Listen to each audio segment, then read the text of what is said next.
This is Arts Alive. I'm Lynda Phillippi, and my guest today is my dear friend, James Nelson, who is the impresario of the Art Harvest Studio Tour, and looking forward to hearing what you've got to say, so welcome. Well, it's nice to be here. We're starting early this year, and it's our 29th year. That's wonderful. And we had a blockbuster year last year. As you know, we skipped the 2 COVID years. Right.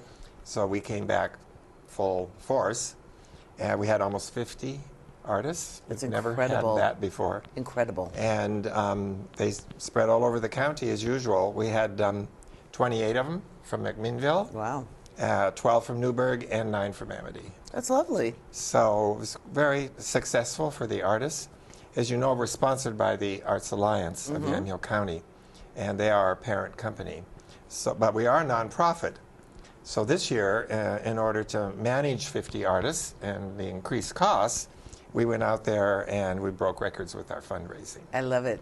Yeah. Thanks to you. Well, thanks to fabulous James. Well, I worked hard. I met a lot of people. We added a new category called the Muse. Okay. That's $1,500, which Okay. we've never had before. And we had 2 muses, and we had 7 heroes and 11 sponsors. And that took care of most of the fundraising. A lot of people don't know that a third of our costs are covered by the fundraising that we do. And the other third is covered by the artist fees. It's not a large fee, but when you have 50 artists, you get more to work with. Sure. And then the third is from our button sales. As you know, we sell these buttons. Adorable little buttons that are good for all 6 days of the I have tour. one for you. If I you love remember it. from last year. I know Yes. you went on the tour, but Yeah. Oh, this is lovely. so the buttons Doug Roy. this year I'll wear it. We broke records. We hope to break records, but last year we did for sure. We sold 1,000 buttons. Wow, that's amazing. Yeah, and that was 200 more than we've ever sold before. Well, and as we discussed, pent-up demand. People Right. were so anxious to get back out and about, and Right. you know, that's wonderful. A lot of the interest was that we had 22 new artists. I think that's wonderful. And that's never happened before. Of course, that's because we skipped a couple years. Sure. But still, that was quite amazing. And this year, I've already gotten 10 that are interested. I love it. And they have an opportunity to apply. They have till the end of, almost the end of March. Now, the 10 that are interested, are they repeats or new? No, these are 10 new Oh, 10 artists. new people. Yes. Now, do you open it up to previous years first, before and give them like the first right of refusal, or how does that work? Well, we've never had to do that before, Okay, Lynda. okay. I've heard of from 20 of the 50 that are for sure, and others are maybes, and some are taking this year off. Okay. So, again... Which is good. It's always good. No, because of variety. A nice flow. Yeah. A lot of people who come down here want to see the new artists, to see what's new and about, but they're also interested in the new work that artists that they've seen before are doing, because artists don't stick and get stuck Let's hope in not. the same work. No, Right. they keep creating and trying sure. new stuff. So what are some of the things that the 22 in 2022 artists had to say? Were they generally pleased with, you know, the flow and every year sales? every year it's a bit different. Every year some artists break their records. Sure. And every year some artists have the worst year they've had before. And with the new artists, there were no comparisons. Right. And I think most of them were pleased. It was a good education for them. Sure. Because when you have the general public come in for those 6 days, you learn a lot about your work. You learn a lot about the pricing. It's like your first time on stage, like here. And you learn how to visit and communicate about what it is you're doing. Because that's the advantage of a studio tour, is that you not only get to see the work, but you can watch the artist often do the work and ask those questions. You know, in a gallery, somebody's representing an artist, and they tell what they know about the artist, but they can't give the insights. You know, what causes an artist to even make art? What's motivating them? and what new things are they trying. And some artists have learned that this kind of one-on-one communication is what sells their work. So we have several meetings with the new artists during the year. We explain this to them. We do studio visits. Several of our board, we do have, well, it's called a committee. We have 6 committee members. They go to new artist studios and look it over, kind of analyze the safety and I was going to say logistics, just the traffic flow, the in and out, the parking, right? You know, where's the bathroom, all that sort of thing. Sure. And also the pricing is very important. We have a lot of the experienced artists who've been on the tour, and some have been on the tour 25 years, by the way. So they have a lot of advice that they can give. And for a new artist, we can't guarantee success, but we certainly can give them the best presentation that might be possible. So. Okay, so I have to tell you that I remember the first studio tour. Oh, you were still in elementary school, diapers, weren't you? but yes, I do remember it quite well. Wow. And it's so interesting to me how over the course of almost 30 years, how it's evolved. Right. Really, truly, wonderful. I was looking over the 1996 tour, and there's 5 of the artists are still in the tour. Many artists move on, move from the area. Some artists just stop making the work. But we're very excited. We call them encore artists. I like it. And we give them some special advantages. You know, the catalog that we create. It's gorgeous. Yeah, it's kind of an award-winning catalog. I would say it's a work of art in and of itself. But the price of paper and the price of printing, oh my gosh, yes. This went up almost 30%. Wow. Which is one reason we had to really work hard on our fundraising. But this catalog, it just turns out to be a very valuable document, not only for the time that people are touring the studios, but they keep this longer. Sure. All the data that's in here lets people know how to contact the artists even after the tour. It has the phone numbers, addresses, it has their email and websites. So we find that many people who see the work will get back to the artists and buy work in the future, or get a hold of them and try to find out if they're having other exhibits or they're in other galleries.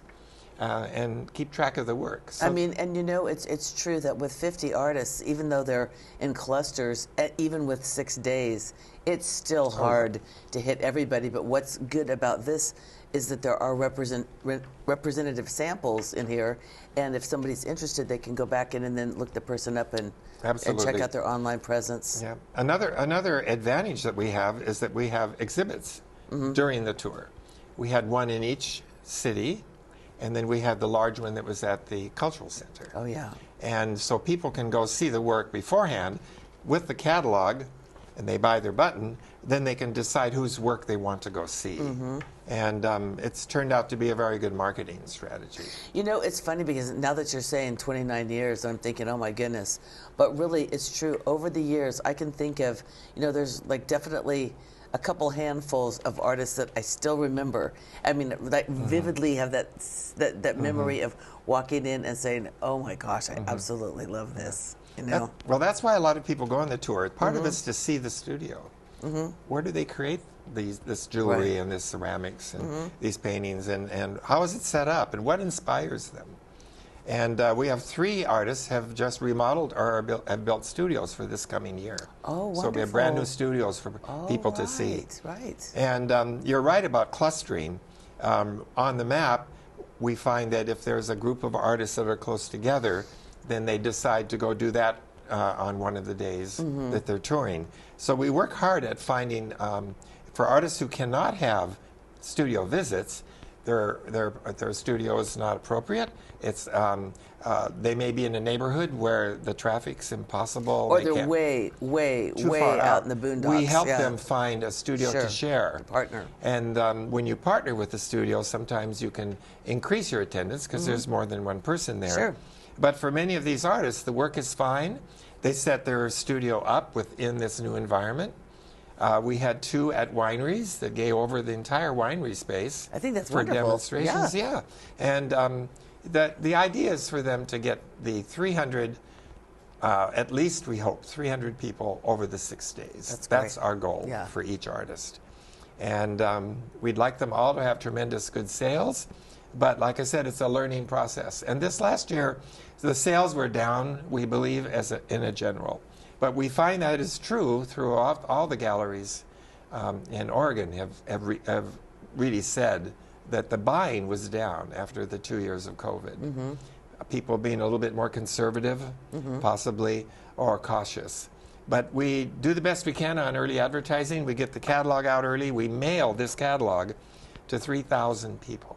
And you know, one of the things that I've always loved about this for a really long time now, it's got to be, I don't know, I feel like it goes back 20 years, is the 2 weekends, and then with the school kids going to the studios in between. I think that's amazing. Yeah. I love that. This last year we had 4 studio tours, one from Amity and 3 from McMinnville.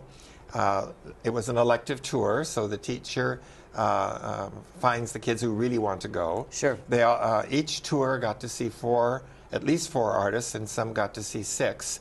And those are special kind of connections with artists where they can ask these questions. We give them a lot of information on each artist before the tour, so the teacher can let them know kind of what they're going to get a chance to see. Oh, yeah, sure. And part of the fundraising we raise is to cover the bus fees and also the substitute teaching fees. Sure. So we find some specific sponsors who want to encourage that. That to me is it's a huge perk, I guess, of the tour, or benefit for the kids, because I think sometimes, you know, they may have never even considered the idea that what I do, scribble, could ever turn into an actual career. Right, and also they ask the questions like, how much money do you make? Right. Why are you doing this? What else do you do? I married well. No. That's right. Each person that buys a button, we figure, goes to at least 4 to 6 studios. Oh, yeah, I think so. That means there's 6,000 studio visits over these 2 weekends. I think that's incredible. But not only that, but these people come to the towns. They're in McMinnville and Newburgh and Amity. They have to eat. They sure do. Many of them stay over. So there is definitely a connection to a benefit for the businesses. The restaurants always talk about those 2 weekends. Many of the retail stores also talk about increased activity. Well, you know, yes, if somebody's coming down, for example, we'll just say, you know, maybe from Portland. Well, we're going down. We might as well stay, shop, dine, you know, have the full-on wine country experience. That's right. Hit a winery or 2 on the way home, maybe. That's right. You know? Yeah, they make an adventure out of it. Sure. So we consider ourselves ambassadors for Yamhill County. I think so, 100%. Yeah. And I know in the years, the COVID years when we didn't do the tour, you know, it just felt like something was wrong. Yeah. You know, I was like, oh, that's sad. Well, we like to think that something was missing for sure. Yeah, definitely. And it's even more important now for artists to have a tour. As you know, we've lost several of our galleries in town, and there are different reasons for that. But there are fewer and fewer opportunities for artists to sell their work. And we do have many artists that say the tour is their major source of art income nowadays. And so we're really proud to be offering this, and we hope to have many, many more years. And we're already gearing up for the 30th. We've got some big plans. Which is 2024? 2024, yeah. Oh, what are you going to give us like a sneak peek? We might do a publication. Ooh. We've talked about doing a sort of commemorative publication where we have every artist that's ever been in the tour, if they want, can have an image and a comment about them. Okay, I got a trivia question for you. Okay. Okay, what do you give on the 30th anniversary? I knew this. For the win. Silver? Pearls. Pearls, okay. For the win.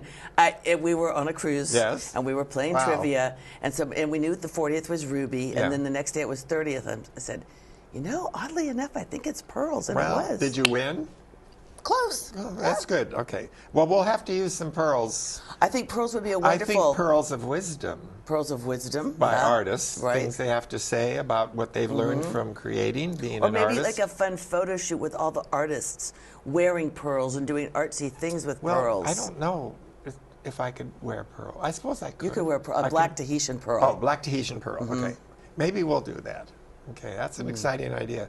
So we hope to be doing that, and this year we're increasing our our signage. Oh, We have an opportunity. We have a couple people that are working for us in Newburgh. I get them mixed up. For some large signs, and then we're also working on some new signage for 3rd Street. okay. Now, if anybody wants to get in touch with you to write a large check, how can they contact you? Absolutely. Just go to artharveststudiotour.org, and you can find all the information there. Okay. You can see all the artists that have been that were in the tour last year. There you can see their artwork, and they have their websites. So this is our major connection with the world. Actually, is our website. And do we have online anywhere like a virtual Hall of Honor with all the portraits of past artists hanging? We don't yet, but that's something we want to do for the 30th. I we think that want would to be show great. that. Yeah. And how we've all aged over 30 years. We've all gotten more, just like a good wine, right? Exactly. We've all become... The dregs are at the bottom. Right. So also, the new artists have till the middle of next month to submit their Mid-March. application. Mid-March. Okay. And the applications are online.